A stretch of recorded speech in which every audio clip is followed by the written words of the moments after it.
নমস্কাৰ মই সাংবাদিক পংকজ আপোনালোক সকলোকে পুনৰবাৰ মোৰ ইউটিউব চেনেল তথা ফেচবুক পেজ পংকজ লিমকালে আন্তৰিকতাৰে স্বাগতম জনাই মুহূৰ্তত লৈ আনিছোঁ এটা আপডেট খবৰ। ইতিমধ্যে আপোনালোকে সকলোৱে অৱগত যে যোৱাকালি গোৱালপাৰা জিলাৰ ৰং জিলাৰ থানাৰ অন্তৰ্গত শিমলুতলাত এক নাও দুৰ্ঘটনা সংঘটিত হৈছিল, য'ত নিখোজ হৈছিল তিনিগৰাকীকৈ লোক।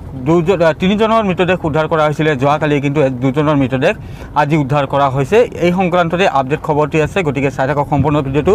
সবিশেষ তথ্য দিয়াৰ পূৰ্বে কৈ ল'ব বিচাৰিছোঁ, যদিহে আপোনালোকে অনাগত সময়ত মোৰ ইউটিউব চেনেল তথা ফেচবুক পেজ পংকজ লিমকাৰ জৰিয়তে বিভিন্ন দিশৰ খা খবৰসমূহ জানিব বিচাৰে বা চাব বিচাৰে, তেন্তে ছাবস্ক্ৰাইব কৰি থৈ দিব পাৰে মোৰ YouTube channel Pankaj Limca, follow' কৰি থৈ দিব পাৰে মোৰ ফেচবুক পেজ পংকজ লিমকা।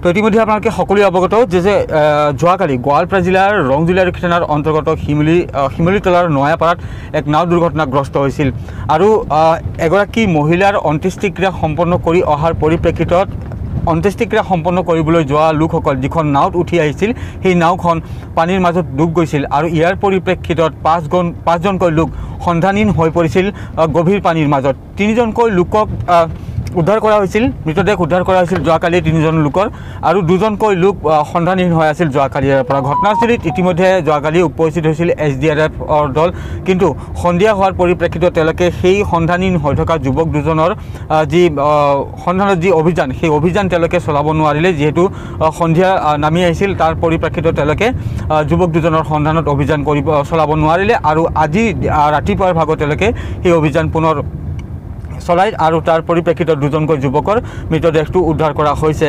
তো সেই যি ঘটনা, মৰ্মান্তিক ঘটনা, যি ভয়ংকৰ ঘটনা সংঘটিত হ'ল, সেই ঘটনাৰ বুজ ল'বলৈ আজি সেই পৰিয়ালকেইটাৰ বাসগৃহত উপস্থিত হ'ল অসমৰ মুখ্যমন্ত্ৰী ডক্টৰ হিমন্ত বিশ্ব শৰ্মা ডাঙৰীয়া।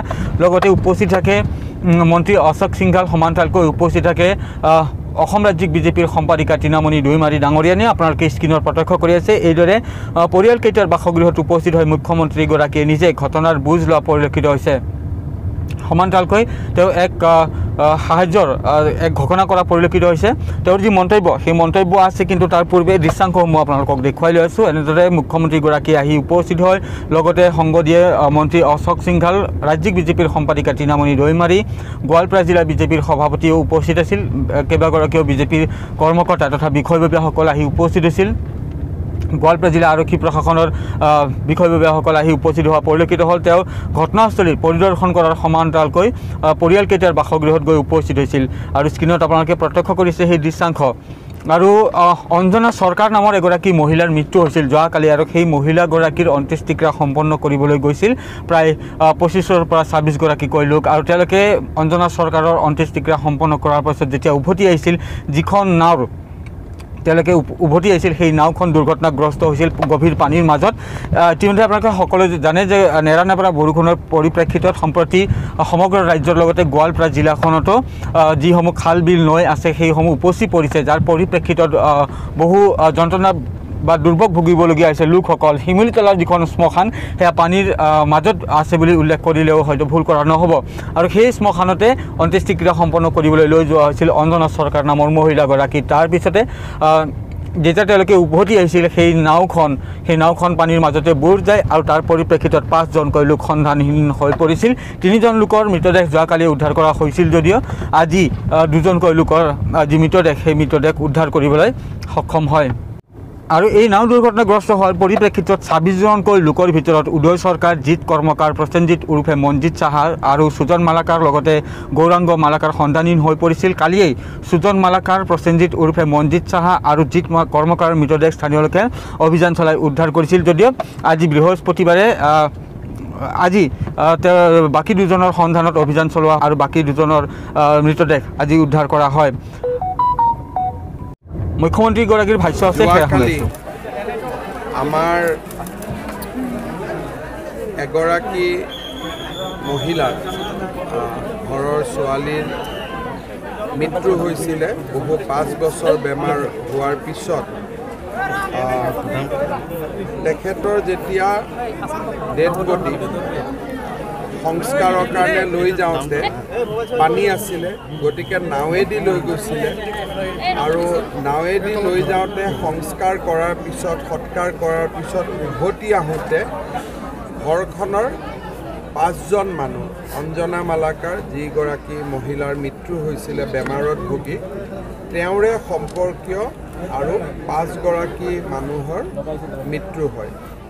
সুজন মালাকাৰ, জিতু কৰ্মকাৰ, প্ৰসেনজিৎ সাহা, গৌৰাংগ মালাকাৰ আৰু উদয় চৰকাৰ। এই 5 গৰাকী মানুহে মৃত মহিলাগৰাকীৰ আত্মীয় আছিলে। গোটেই গাঁওখনতে শোকৰ ছাঁ পৰিছে। মই আৰু মন্ত্ৰী অশোক সিংঘাল আমি ইয়াত আহিলোঁ, শোক সন্তপ্ত পৰিয়ালবৰ্গক সমবেদনা জনালোঁ আৰু তেওঁলোকৰ দুখৰ সমভাগী হ'বৰ বাবে চেষ্টা কৰিছোঁ, সান্তনা দিছোঁ। কিন্তু ভগৱানৰ বা নিয়তিৰ লগত যুঁজাৰ সাহস আমাৰ কাৰোৱে নাই। এই সময়ত ইজনে সিজনক সাহস দি আমি পৰিয়ালটোক দুখৰ পৰা আঁতৰাই অনাৰ বাবে চেষ্টা কৰিব লাগিব।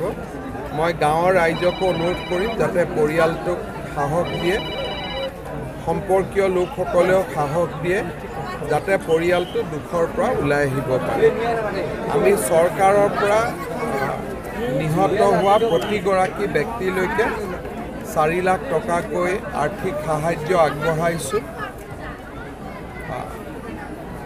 আমাৰ ইয়াতে পৰিয়ালটোৰ যিটো অৱস্থা বৰ্তমান, বেমাৰ, ঘৰত বেমাৰ আজাৰো আছে, পৰিয়ালটোৰ চলাৰো ৰাস্তা নাই। ভৱিষ্যতে মই যি পাৰোঁ আৰু সহায় কৰাৰ কাৰণে চেষ্টা কৰিম। ছাৰ, ৰাইজৰ কিছু ক্ষোভ আছে ৰাস্তাটোৰ কাৰণে, বিশেষকৈ আজি 5খন গাঁৱৰ শ্মশান তাতে আছে। ইয়াতে শ্মশানখন পানীৰ মাজত আছে, কি আছে কি নাই মই ইমান সোধা নাই। আজি পৰিৱেশটো বেয়া, পিছত মই সুধি ল'ম এবাৰ। As of now, flood situation has improved. Water is receding. Unless third wave comes, I think second wave is almost over now. Sir, what you say on Rahul Gandhi NP? Thank you.